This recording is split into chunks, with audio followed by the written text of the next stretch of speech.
Madam, কি এত চিন্তা করছেন? তুমি আর সে সময় পেলে না। এই অঙ্কটা যদি না করতে পারি তাহলে স্যার আমাকে অপমান করবে। কিচ্ছু আসছে না, আপনি যাও তো। ওই দেখি। তুমি দেখে কি করবে?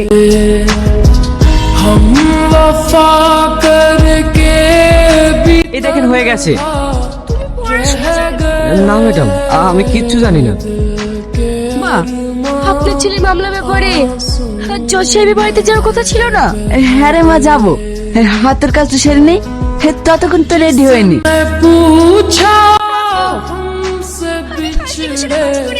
পাস করবে না আর মেয়ে দেখতে হবে।